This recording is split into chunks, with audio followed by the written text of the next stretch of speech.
Hi, thank you for joining and welcome. My name is Billy Redding. I'm an architectural inspector, architectural historian and specialist in historic fire stations, especially London's fire stations, which have a rich and often very surprising history. Stoke Newington has had 6 buildings which have been its fire stations throughout its long life. And I realised that these buildings really perfectly illustrate the history of firefighting in Britain. So this is a whistle-stop tour of that history, all packed into N16. There's quite a lot to get through, so off we go. Stoke Newington has had 4 engine houses, 2 fire stations. It has 1 dead firefighting hero and a couple of very interesting plaques. I'd be impressed if anyone could tell me whether the picture here is a picture of Stoke Newington or Homerton Fire Station. There is a slight difference. There is a way to tell the difference. And if I remember, we'll come back to that at the end. So let's begin. I said, first of all, that Stoke Newington has 4 engine houses and 2 fire stations, or what's the difference between those? Before professional civic brigades emerged in the 19th century, what you had was insurance brigades. Those began in 1666. Before that, all you really had was the parish system or the vestry system, and this stretches right back into medieval times. This is communal equipment for anyone and everyone to use. There's no such thing as a professional firefighter. If a fire breaks out, everyone in the community has an interest in stopping that fire from spreading. Before fire engines begin to appear in the 16th century, what you have is pumps, squirts, and ladders. You have big long poles with hooks for pulling burning thatch off roofs, and buckets with narrow tops and fat bottoms, so that when they get passed along a human chain, they don't spill. The main thing you need is a lot of people to do the lifting and carrying of all those buckets and to fight the fire together. In this period, buildings tend to be close together, built with very flammable materials, wood and thatch. So it really is in the whole community's interests to put a fire out before it spreads. The first thing that would happen is the church bells would ring a backwards peal, so from the lowest note to the highest, and that would raise the alarm. Then everyone would run, harum scarum. The equipment would be grabbed, the human chain would be formed from the nearest well or stream. The equipment had to be somewhere communal, somewhere central to the parish, easily accessible to everybody. That might be a purpose-built structure. More likely, it's going to be a repurposed structure, possibly an agricultural building. And the ones we're looking at here, this is the timber frame is Wiltshire. The little cob and thatch building is Northamptonshire, and the brick building is Leicestershire. In Stoke Newington, the building that was used for the parish's first fire station, effectively, it's a building still standing. Every single one of you knows it. You'll be surprised, but it's this building here. And this is where records indicate that the parish kept their ladders and buckets, is in the church porch. So there is a reference to the parish owning a fire engine in the 18th century, and that is kept in the churchyard. So it continues that tradition of keeping all the equipment at the church, central place that everyone can get to quickly. They possibly had a purpose-built structure, and that, although long gone, could claim to be the first purpose-built engine house for Stoke Newington. The building may have looked something like this. This one is in Castle Carey in Somerset. And I mean, we say engine, what we're really talking about is a piece of kit like illustrated here on the right. This is a pump made in Blackfriars in 1774. You have to keep tipping buckets of water into it. 2 people keep having to pump the handles up and down, and then you can project the spray of water to actually fight the fire. So again, the whole community needs to be involved in getting this thing to work. So as Stoke Newington village grows and it's intensifying on its eastern side, then you see the gradual shift, and the equipment being kept at the porch of the church is not really centrally located anymore. It's not convenient for everybody. So it needs to move. And in 1806, we know that there was a new engine house built at the site of the manorial pound near Barn Street, just off Church Street. So this is the grouping together of civic buildings and equipment. It's fairly typical. That's all we know about this building. Nothing survives. It's just about here. seen on Google Street View, where the post office is on Church Street, somewhere in the back of there. Archival research may reveal more information about that building, but alas, I've had to put this presentation together in a pandemic, so I haven't had the chance to go to the archives and dig a bit deeper, but surely information remains to be discovered if it's out there.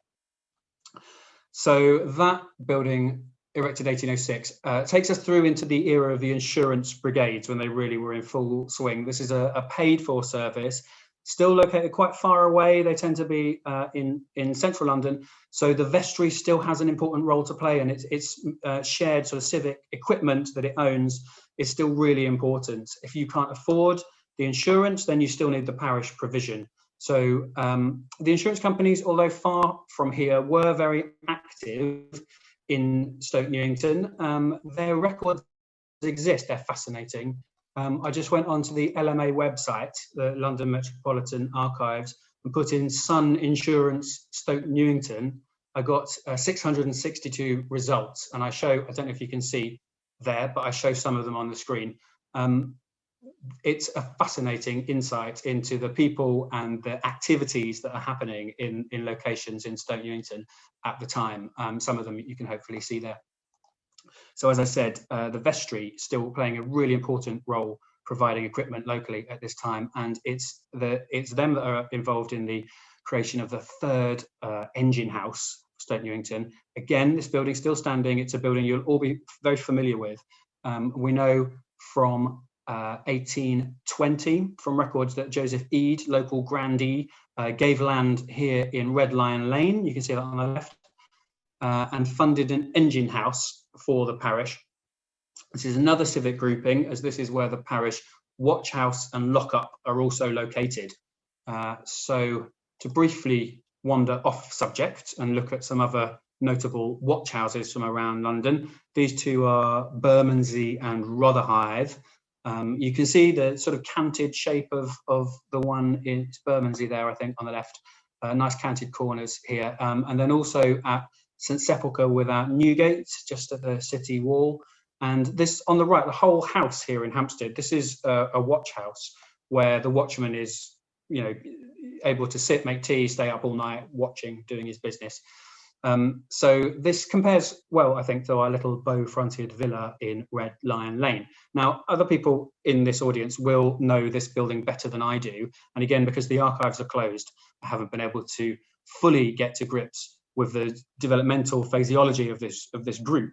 But from the plaque, we know that this is a watch house, a lockup, and a fire engine room, 1821 and 1824. And I want you to recall this little brick building that I showed you. This is Barrow upon Soar in Leicestershire, multifunctional civic building. This building had been a watch house, a lockup, an engine house, a hearse house. So very similar, also built in the 1820s, 1827, I think is its date. And you can see how something like this may adapt and grow into our little bow-fronted villa. You can also see the double doors, and there's very small barred sort of window openings either side there. As I said, I don't know the phraseology terribly well, but the date of the engine house is suggested as 1821. And here on the left, an earlier illustration, single-story structure there with two arched openings. Far left, you've got the back of the old Red Lion pub, and these two archways, one with a keystone. On the right, you can see in this old photograph, you can see the keystone shows the right date for the fire engine room of 1821. And that right-hand arch continues to exist. The left one is demolished, but here it is bricked up in the 1970s. And here is the same view today, courtesy again of Street View. There is that arch with the little windows, the 1821 keystone, and has now become the front door to a house that sits all around and on top of it. So fascinating. And as I've said, I'm unable to fully pick apart the complex history of this building or this group, but certainly all or some or part of it is definitely Stoke Newington's third engine house from the 1820s to the 1850s. So in this period, the early 19th century, is when municipal firefighting is really growing. We have rapidly industrializing cities, and they can see that the insurance brigade system isn't really working. Edinburgh had set up the first properly municipal fire brigade. 1824 claims to be the world's oldest, and the chap they got to run it was called James Braidwood.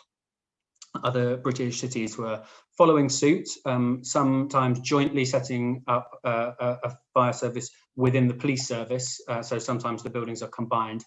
London was slow off the mark. By 1833, their 10 insurance companies came together and jointly founded the London Fire Engine Establishment, and they poached Captain Braidwood from Edinburgh to come and run it. So this is still not government funded. This is the insurance companies clubbing together to try and make a city-wide service. And the vestries are still required to provide coverage and equipment locally. All of this fits into a time when there's a shift in London from a collection of disparate parishes, each doing their own thing, towards a metropolitan capital city that's meant to rival Paris and Rome and the great European capitals. And this is a conscious effort by politicians, by architects, city planners such as they were, all trying to get to grips with roads and sewers and services, and really with bureaucracy. Locally, there's a complex shift of power between Stoke Newington Vestry and Hackney Board of Works. The churchwarden's accounts of the 1840s show arguments about salaries, church fabric, the fire engine, the Palatine estate, and the destruction of hedgehog habitats, amongst other things. So they're really grappling with important business. In 1858, a new fire engine was bought by Hackney Board of Works expressly for West Hackney and Stoke Newington. And a new engine house, the fourth engine house, was built on the east side of the High Street. Again, this is not a building that I can illustrate because we don't know much about it, and it wouldn't have been in any way grand. It would have been a plain, simple engine house, probably in brick, near to the police, opposite the police station at the very southern end of the High Street. Hackney, the borough, effectively had 2 engines over at St John's. They'd had them there since the 18th century. Plus, from 1823, they'd added a third at Kingsland, which later became the de Beauvoir fire station in St Peter's Road. And then, as I said, in 1858, they added this extra engine on the east side of Stoke Newington High Street. This remained in use until the 1860s, and it was actually another great fire that caused London finally to set up a municipal fire brigade. We still had the London Fire Engine Establishment, the LFEE, paid for by the insurance companies, as well as a patchwork supply by different vestries and boards of work. There was this great cataclysmic fire, the Great Fire of Tudor Street in 1861, and in that fire, Superintendent James Braidwood was killed. Here he is, and here it is, illustration from the time. I did promise you one dead firefighting hero, and this is him. Captain Braidwood is, in fact, buried in Abbey Park Cemetery. He died in the Great Fire of Tudor Street. He was there to relieve the men who had been fighting it for hours. He ordered that they should all have a nip of brandy, and then he went in himself down an alleyway between 2 gable walls to help them. He sent them back, the firemen, and the wall collapsed and killed him. So he was buried in great state at Abbey Park. The funeral procession was 1.5 miles long. Shops all along the route were closed. There were crowds lining the route. As a mark of respect, every church in the city rang muffled bells. Queen Victoria sent a personal message. So it was a big deal. And Braidwood is still remembered as the father of modern firefighting. He pioneered many things that remain. For example, he was the first person to say, don't just throw water at the flames, you have to get in and find the seat of the fire. In fact, he coined that phrase, for example, the seat of the fire. He wrote a book, which is still in print, about firefighting. He revolutionized the hoses, the helmets, the uniforms, the breathing apparatus, all sorts of things in his time. So he was a great force and is well remembered in the firefighting world. Because of his death and because of the great cost of the Tudor Street fire, which took 2 whole weeks to put out and cost many, many millions of pounds, the insurance companies said they could no longer run London's fire brigade. And as a result of that, the Metropolitan fire brigade was put in place, and it actually came into existence on the 1st of January 1866, spotted by the eagle eye of Amir Dotan on the corner of Defoe Road and Kynaston Road. SNV will be Stoke Newington Vestry for sure, and this was replaced by Metropolitan Board of Works in about 1850s.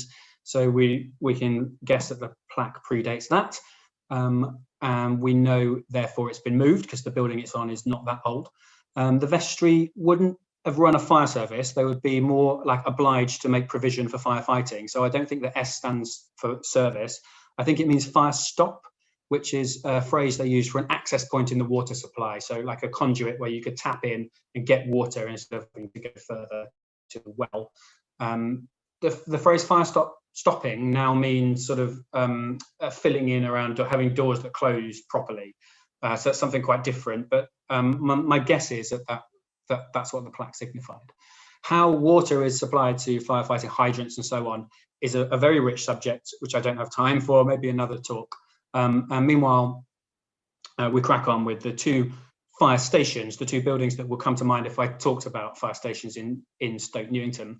Firstly, the mighty Victorian fire station on Brook Road, Leswin Road. Now it's a community centre, so you can go there and do yoga and all sorts of things. This is the station of 1886 by the Metropolitan Board of Works, almost certainly by the architect Robert Pearsall, who developed a distinctive fire station style. He was consciously trying to do that, looking for an identifiable sort of landmark building. He used the Gothic style, and these became really elaborate into the 1880s. He built them all over London.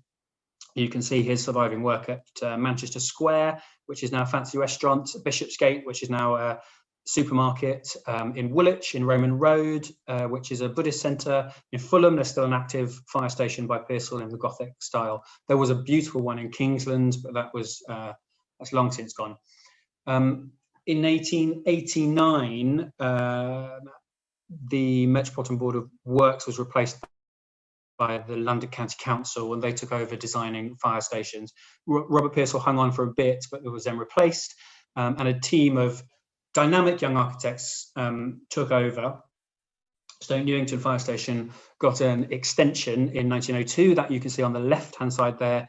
It's in a different style. It's less sort of flamboyant Gothic. It's more arts and crafts in its manner. And the design of towards more of a sort of free style of Edwardian architecture, more arts and crafts style. So you think Clerkenwell, Euston Road, or Millwall. This small station at Stoke Newington, the extension compares really well to Euston Fire Station of 1901, which is listed at grade 2 star. By 1904, the Metropolitan Fire Brigade has become the London Fire Brigade, and this is a period of great advancement as they switch from horses to motorised vehicles. The last horses turned out at Kensington Fire Station in 1921. They were brigade greys called Lucy and Nora. And these two photographs show that shift. So both from Stoke Newington. There on the left, there are horses. They're wearing the old brass helmets with the comb on top. And on the right, the early motorised vehicles. And you can see that they're actually displaying their brass helmets as sort of ceremonial things. But they're on a motorised vehicle, still open vehicle. So the firemen still have to cling on. They're outside and they have to stand on the running board and hold on tight as they go around corners. It was a bit later still before they started to get closed in vehicles. Moving on to the system of street fire alarms, which was in place from the 1880s. This is another sort of technological development that's happening around the turn of the century. They were expanded into the 1890s and 1900, and then they only start to be phased out from 1937, which is when the 999 system was first introduced by the post office. The street fire alarms, you can see this is an illustrative picture how to use one by smashing it with the heel of your shoe on the left, and on the right there's one actually in place in Stoke Newington in Albion Road. So they ceased to exist from 1958 and none survive as far as I know. The Brook Road fire station continued in active use just until the early 1980s. They used it to relieve all the other stations around, which they rebuilt, Kingsland and Homerton and Stoke Newington. I spoke to some retired firemen who'd served in this station and asked them about what it was like. And their reminiscences were mostly around a very large and difficult like hot water boiler in the basement that was known as an appy, which is short for apparatus, which used to go out all the time and fill the building with thick, acrid smoke. And you had to crawl inside it and dig out all the clinker in the morning when it had gone out. It was all getting very dirty. It seemed to be awful, but they felt very fondly about it. And so here we are. We arrive at this charming functionalist 1970s station, almost identical to Homerton, designed on the same piece of paper by the Greater London Council, which had replaced the LCC. Both stations are allocated 2 appliances, a pair of dual pump ladders. They do loads of community outreach, all fire stations in London do. You can go in and talk to them. They host school groups. They actually, in Stoke Newington, they have a mindfulness garden around the back. And of course, they're ready and waiting to turn out when the call comes in. There were 642 fires in Hackney last year, 1,829 specialist service call-outs. So that's going to be anything from road traffic accidents where they're using their specialist equipment right the way through to the cat stuck up a tree. This brings us right up to date and right to the end of my presentation. So there is a book, if you are interested in this fascinating subject. Here it is, available from all good local bookshops or to be ordered. And that's my presentation over. So thank you very much for listening, and I'd be delighted to answer any questions or expand further if I can, if you would like to address those afterwards. So thanks very much.